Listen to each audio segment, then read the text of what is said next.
Hello students, आज का हमारा चैप्टर है how free is the press. आज हम how free is the press के सारे क्वेश्चंस को बनाएंगे, लेकिन इससे पहले मैंने आपको एक क्वेश्चंस दिया था पिछले वाले जब हम चैप्टर पढ़ रहे थे तब, और क्वेश्चंस था कि किस राइटर का जन्म हैदराबाद में हुआ था। तो कुछ बच्चे हैं जिन्होंने कमेंट किया है कि डॉक्टर जाकिर हुसैन करके सारे बच्चे इसमें से लिखे हुए हैं। रोशन कुमार है, रुद्र, राम बाबू, निक्कू, अंजलि कुमारी, ये सब बच्चे हैं जिन्होंने कमेंट किया है कि हैदराबाद में जन्म हुआ था डॉक्टर जाकिर हुसैन का। तो बिल्कुल सही आपने किया है। आज भी मैं आपको दो क्वेश्चंस दूंगा बनाने के लिए और आप कमेंट में ये दोनों का जवाब लिखिएगा। Now let's get started today's question. आज का फर्स्ट क्वेश्चन है Dorothy L Sayers was an essayist and dash. Essayist का मतलब होता है निबंधकार, यानी निबंध लिखने वाले को एसियस्ट कहा जाता है। तो निबंधकार है Dorothy L shares and dash, और क्या है तो और है प्ले राइट मतलब नाटककार, एसियस्ट मतलब होता है निबंधकार। तो आप दोनों चीज ध्यान में रखिए। Dorothy L. Sayers was educated at Dash College, Oxford. Dorothy L. Sayers जिस कॉलेज में पढ़े थे उस कॉलेज का नाम है समरविली कॉलेज। समरविली कॉलेज याद रखिएगा, समरविली कॉलेज में उनका एजुकेशन हुआ था। How free is the press is dash. तो how free is the press essay है यानी लेख है जो डोरोथी एल सेयर्स के द्वारा लिखा गया है। डोरोथी एल सेयर्स की यदि हम जन्म की बात करें तो इनका जन्म हुआ था 1893 यानी 1819 ईस्वी में डोरोथी एल सेयर्स का जन्म हुआ था। Censorship on press is imposed during dash, यानी कि डैश के दौरान इम्पोज किया जाता है। इम्पोज मतलब होता है थोपना, और सेंसरशिप मतलब नियंत्रण। तो इमरजेंसी के दौरान यदि देश में वार का कंडीशन हो या फिर कोई इमरजेंसी का कंडीशन हो तो ऐसी स्थिति में प्रेस पर सेंसरशिप थोपा जाता है। तो सेंसरशिप यहाँ पे हो जाएगा emergency correct answer. The dash can make और ब्रेक रेपुटेशन। रेपुटेशन मतलब प्रतिष्ठा हो जाता है, मान मर्यादा। तो यहाँ क्वेश्चन में पूछा जा रहा है कि मान मर्यादा को डैश बना सकता है या फिर ब्रेक कर सकता है। तो प्रेस वाले ऐसा करते हैं। प्रेस वाले यानी किसी का इज्जत बना भी सकते हैं तारीफ कर करके, या फिर बिगाड़ भी सकते हैं। तो इसी वजह से राइटर लोग जो होते हैं वो ज्यादा आलोचना नहीं करते हैं प्रेस वाले को अपने बुक में, ताकि कहीं उनका रेपुटेशन ब्रेक ना कर दे प्रेस वाला। Who is not the master but the servant of the people। कौन सर्वेंट है लोगों का, सर्वेंट ऑफ द पीपल। कौन लोगों का सर्वेंट है, मास्टर नहीं है यानी मालिक नहीं है। तो राइट आंसर हो जाएगा गवर्नमेंट यानी सरकार। सरकार लोगों का सर्वेंट होता है, मालिक नहीं होता है, ऐसा कहा गया है इस चैप्टर में। जैसा कि आप सबको पता होगा कि वोट के टाइम में सरकार लोगों से क्या करता है, वोट मांगते हैं, तो मांगने वाला सर्वेंट ही होता है। तो इस हिसाब से डोरोथी एल सेयर्स ने यहाँ पे लिखा है। लेकिन फिर बाद में क्या होता है, जीत जाने के बाद, ये बात भी आपको पता होगा, फिर कौन सर्वेंट बनता है और कौन मालिक बन जाता है, ये तो पता ही होगा। The dash press is under ordinary singularly free, यानी कि ऑर्डिनरी स्थिति में डैश प्रेस फ्री रहता है, स्वतंत्र रहता है। तो ब्रिटिश प्रेस हो जाएगा इसका correct answer. British press ordinary condition में यानी जब देश में शांति हो तो फ्री रहता है बिल्कुल ही। The editorial policy of a popular daily is controlled by dash chief factors. तो याद रखिएगा इसका हो जाएगा टू चीफ फैक्टर्स, यानी दो मुख्य कारक होते हैं जो एडिटोरियल पॉलिसी को क्या करके रखता है, तो कंट्रोल करके रखता है, नियंत्रित करके रखता है। एक है एडवर्टाइजर, क्योंकि एडवर्टाइजर से ही प्रेस वाले को पैसा मिलता है तो वो कंट्रोल करता है, और दूसरा उनके जो मालिक होते हैं वो प्रेस वाले के। Advertiser contribute to the dash of the newspaper. Advertiser क्या देता है न्यूज़पेपर को? तो इनकम देता है, यानी रेवेन्यू। रेवेन्यू मतलब होता है आमदनी।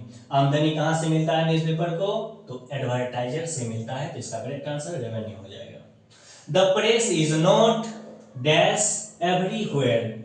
एवरीवेयर मतलब होता है प्रत्येक जगह। प्रेस प्रत्येक जगह डैश नहीं है, तो फ्री नहीं है, स्वतंत्र नहीं है। प्रेस स्वतंत्र नहीं है। और इस चैप्टर में ऐसा कहा गया है कि जब प्रेस स्वतंत्र रहेगा तभी देश के लोग स्वतंत्र रहेंगे। लेकिन कभी कभी इसका उल्टा भी हो जाता है। प्रेस की स्वतंत्रता हानिकारक स्थिति को भी ले आती है, क्योंकि प्रेस वाले अपने हिसाब से फिर मनमानी करने लग जाते हैं। Where is Buckingham palace? ये जो बकिंघम पैलेस है, बकिंघम पैलेस ये कहाँ है? तो बकिंघम पैलेस है इंग्लैंड में।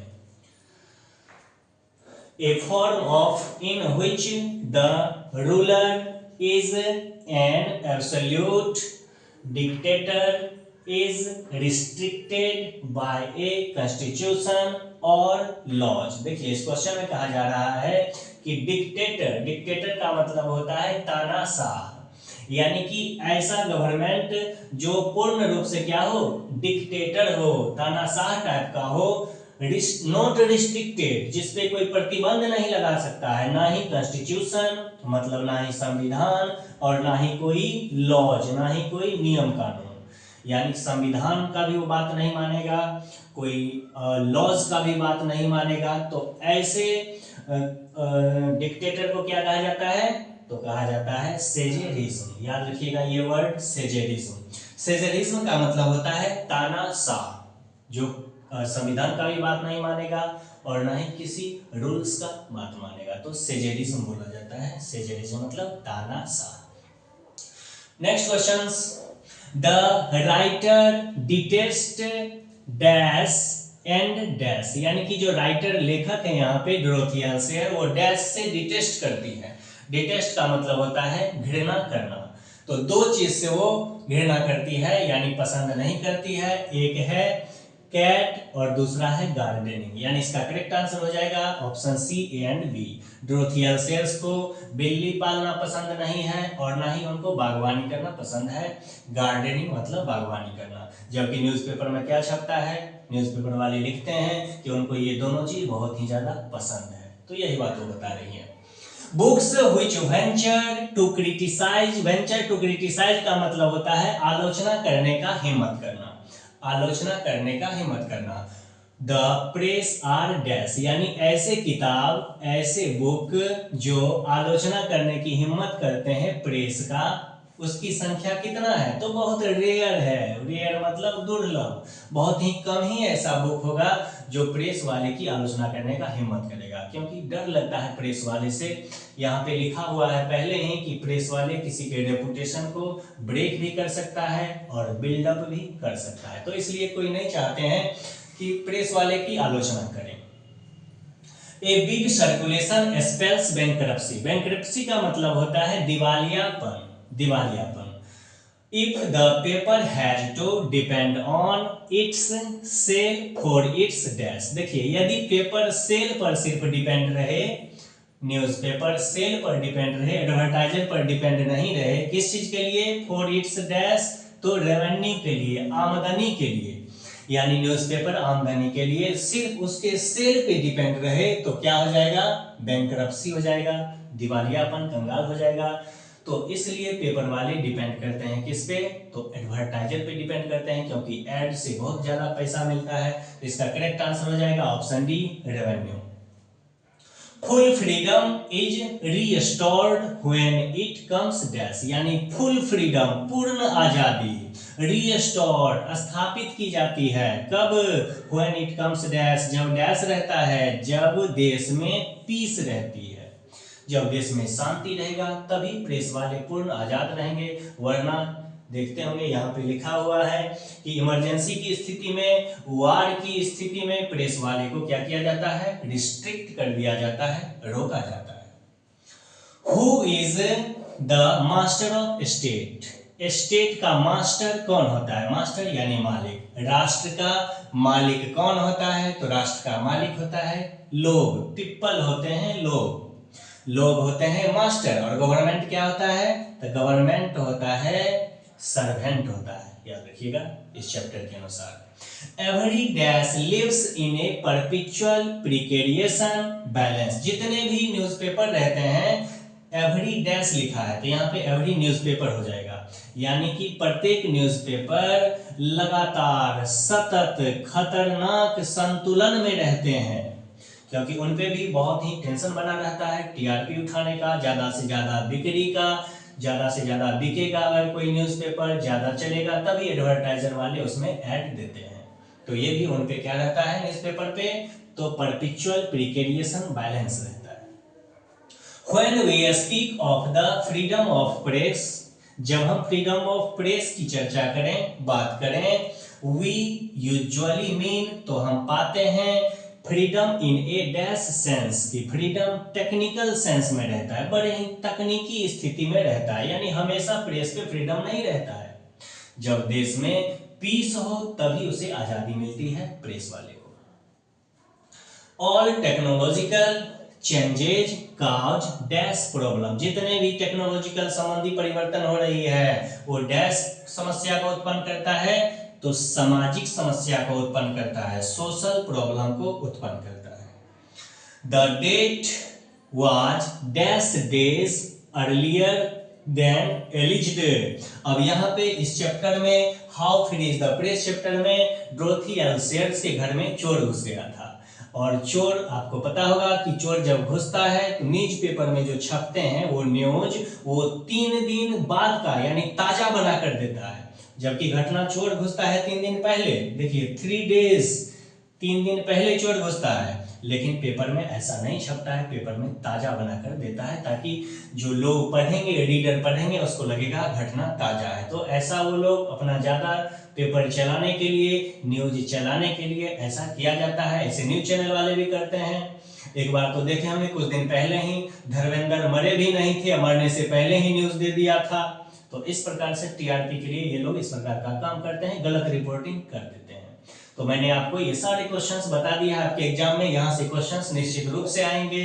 अब मैं आपके लिए 2 क्वेश्चंस एचडब्ल्यू के रूप में लाया हूं, और ये दोनों क्वेश्चंस आप देखिएगा। लिखा है after all there is something in Hinduism, यानी हिंदुज्म में कुछ बात है, दैट जो has kept it alive up till now is taken from, यानी ये जो लाइन है ये लाइन किस पाठ से लिया गया है ये बात आपको बताना है।